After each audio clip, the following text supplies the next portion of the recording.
Guys, अगर आपको हमारा वीडियो पसंद है तो इसे सब्सक्राइब करें, लाइक करें, शेयर करें और bye bye. Hello everyone, I am Tanzeen Malvi. Welcome to our current affair classes. आज है 4 सितंबर 2021 और 1, 2 और 3 में जो हमारे क्वेश्चन छूट गए हैं वे हम इसी वीडियो में डिस्कस कर लेंगे। चलिए स्टार्ट करते हैं आज की क्लास का। क्वेश्चन नंबर फर्स्ट जो कि है, हाल ही में किस आईआईटी ने दुनिया का पहला plant based smart air purifier विकसित किया है? एयर प्योरीफायर विकसित किया है और ये जीवित प्लांट बेस्ड एयर प्योरीफायर है और ये आईआईटी रोपड़ ने विकसित किया है, यानी आईआईटी रोपड़ ने इसे बनाया है। ये इंडोर प्लांट की तरह इसे घर में रखा जा सकेगा और ये क्या करेगा, ये हमारे घर की प्रदूषित वायु को सोखेगा और हमें क्या देगा, शुद्ध वायु देगा।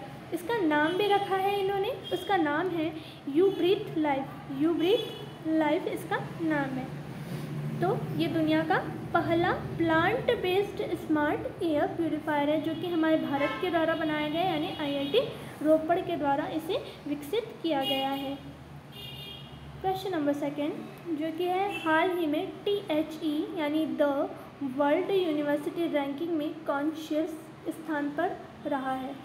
THE अलग से क्यों पढ़ा? इसका भी फुल फॉर्म है THE the higher education world university ranking में कौन शीर्ष स्थान पर है? तो इसका आंसर है ऑक्सफोर्ड यूनिवर्सिटी क्या है, शीर्ष स्थान पर बनी हुई है। और ये कहाँ की है?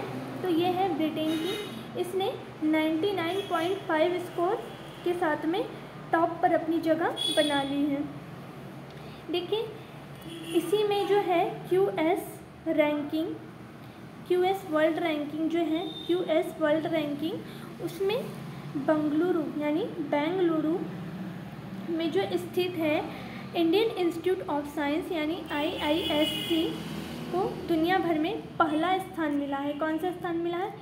बेंगलुरु में स्थित इंडियन इंस्टीट्यूट ऑफ साइंस को दुनिया भर में पहला स्थान मिला है।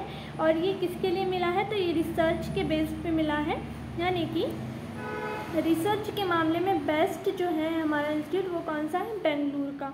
और अगर ऑल ओवर देखा जाए तो ऑक्सफोर्ड यूनिवर्सिटी टॉप पर है। और अगर ओवरऑल में अगर बेंगलुरु में स्थित IISc का स्थान देखें तो वो है 186वां। तो इसमें कंफ्यूजन नहीं रहना चाहिए आप लोगों को। देखिए ऑक्सफोर्ड है ओवरऑल में फर्स्ट नंबर पर है और IISc यानी बेंगलुरु में स्थित इंडियन इंस्टीट्यूट ऑफ साइंस को 186वां स्थान मिला है। और अगर रिसर्च के मामले में देखा जाए तो रिसर्च के मामले में कौन से स्थान पे है? IISc बेंगलुरु, यह है फर्स्ट स्थान पे। ठीक है, तो आपको इसमें बिल्कुल भी कंफ्यूज होने की ज़रूरत नहीं है।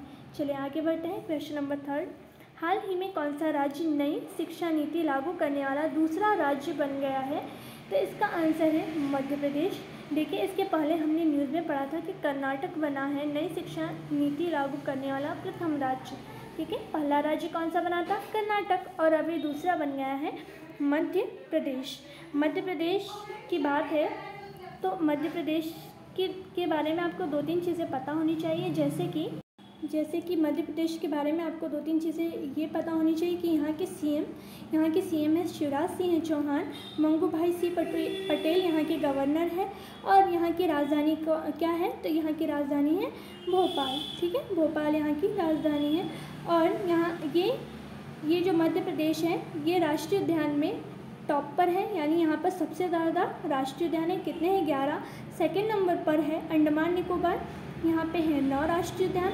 और तीसरे नंबर पर है असम, जहाँ पर है 7 राष्ट्रीय उद्यान। हमारे भारत का जो नवीनतम राष्ट्रीय उद्यान है वो कौन सा है? तो वो है देंग पटकई जो कि असम का 7वां राष्ट्रीय उद्यान है। कौन सा है? 7वां राष्ट्रीय उद्यान।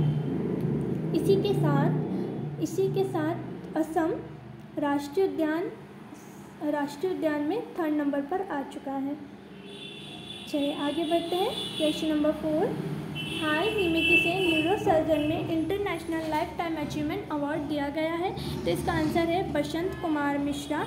ये है बसंत कुमार मिश्रा, इन्हें दिया गया है न्यूरोसर्जन में international life time achievement award. ये किसके द्वारा दिया गया है तो वो भी नोट करिए, American association of neurological surgeon यानी AANS के द्वारा प्रदान किया गया है। तो ये है बसंत कुमार मिश्रा।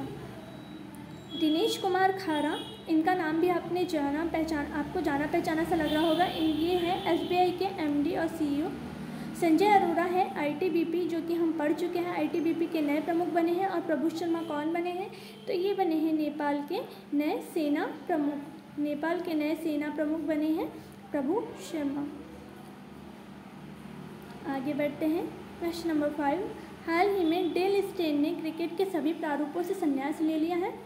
वह किस देश के खिलाड़ी थे तो ये है डेल स्टेन, जो कि है साउथ अफ्रीका के खिलाड़ी और ये बहुत ही अच्छे प्लेयर थे। इन्होंने हाल ही में क्रिकेट के सभी प्रारूपों से संन्यास ले लिया है, तो आपको इनके बारे में पता होना चाहिए। चलिए आगे बढ़ते हैं, क्वेश्चन नंबर 6। हाल ही में स्टार गेजिंग माय लाइफ नामक बुक किस खिलाड़ी ने लिखी है तो इनका नाम है रवि शास्त्री। रवि शास्त्री ने कौन सी बुक लिखी है? स्टार गेजिंग माय लाइफ नामक, स्टार गेजिंग द प्लेयर्स इन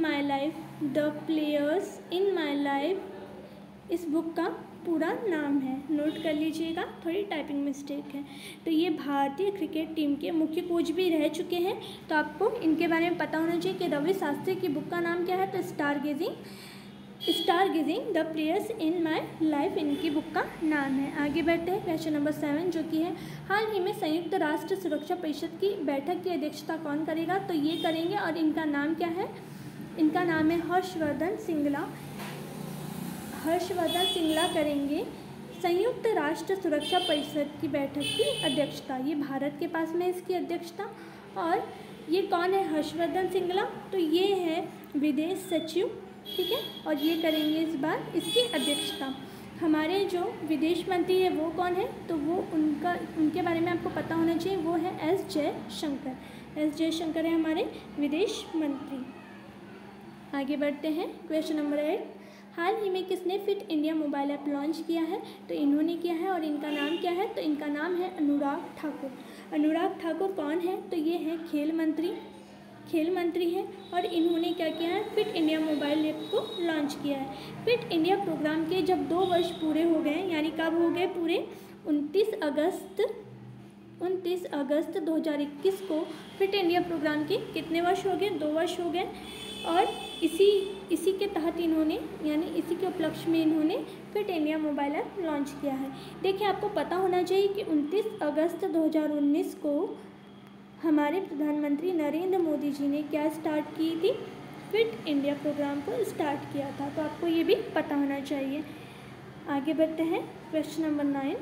हाल ही में किस बैंक के MD और CEO शांतिलाल जैन बने हैं तो ये है शांतिलाल जैन और ये बने हैं इंडियन बैंक के MD और CEO तो बने हैं ये, लेकिन इसका स्थापना वर्ष क्या है तो इसका स्थापना वर्ष है 1960 और इसका हेडक्वार्टर है चेन्नई। क्या है?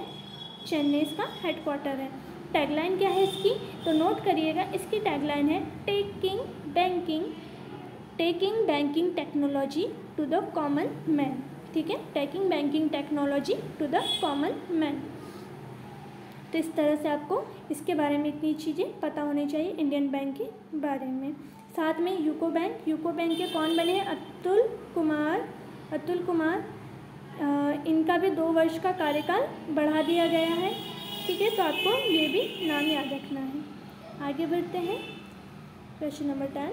हाल ही में किस राज्य ने बेटी बचाओ बेटी पढ़ाओ योजना का ब्रांड एम्बेसडर किसे बनाया गया है तो अवनी लेखरा को बनाया गया है।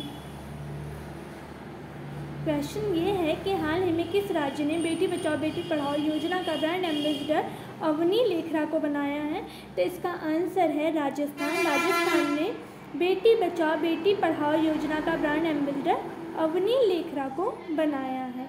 अवनी लेखरा कौन है? तो अभी हाल ही में बहुत चर्चे में है। अवनी लेखरा है टोक्यो पैरालंपिक में एक खिलाड़ी जिन्होंने अभी हाल ही में क्या जीता है? पहला मेडल इन्होंने गोल्ड जीता है। और अभी कल की ही न्यूज़ है जिसमें दूसरा मेडल भी इनके नाम हो गया है, जो कि जयपुर की है। और इन्होंने किस में जीता है दूसरा मेडल? तो ये जीता है second medal women's 50 metre rifle 3 में, ठीक है। वुमेन्स 50 मीटर राइफल 3 में इन्होंने ब्रॉन्ज मेडल जीता है। और अवनी लेखरा है कहाँ की? तो ये राजस्थान की है। इसी तरह से आपको याद रखना है कि उत्तराखंड वंदना कटारिया को बनाया गया है, जो कि हॉकी प्लेयर है। इन्हें क्या बनाया गया है? उत्तराखंड सरकार ने बेटी बचाओ बेटी पढ़ाओ योजना का ब्रांड एम्बेसडर बनाया है। तो इस तरह से आप लिंक करके चल सकते हैं। आगे बढ़ते हैं। क्वेश्चन नंबर 11, हाल ही में किसने ई गोपाला एप्लीकेशन का वेब संस्करण लॉन्च किया है? तो इसका आंसर राष्ट्रीय डेयरी विकास बोर्ड। राष्ट्रीय डेयरी विकास बोर्ड ने पशुधन के प्रबंधन के लिए एक मंच लॉन्च किया है, यानी वेब संस्करण लॉन्च किया है। इसमें क्या होगा? इसमें रोगों के उपचार और उनके बारे में सारी जानकारियाँ होगी, ठीक है। और ये किसके लिए है? जिनके पास में गाय भैंस वगैरह हैं, जो उनकी रखवाली करते हैं, उनके लिए है ये। और इसे किसने लॉन्च किया? तो राष्ट्रीय डेयरी विकास बोर्ड ने लॉन्च किया है ई गोपाला एप्लीकेशन, ठीक है। चलिए आगे बढ़ते हैं। हाल ही में किस देश ने बच्चों के लिए एंटीबॉडी परीक्षण शुरू किया है? तो इसका आंसर है इजराइल। इजराइल ने देश के बच्चों के लिए एंटीबॉडी परीक्षण शुरू किया है।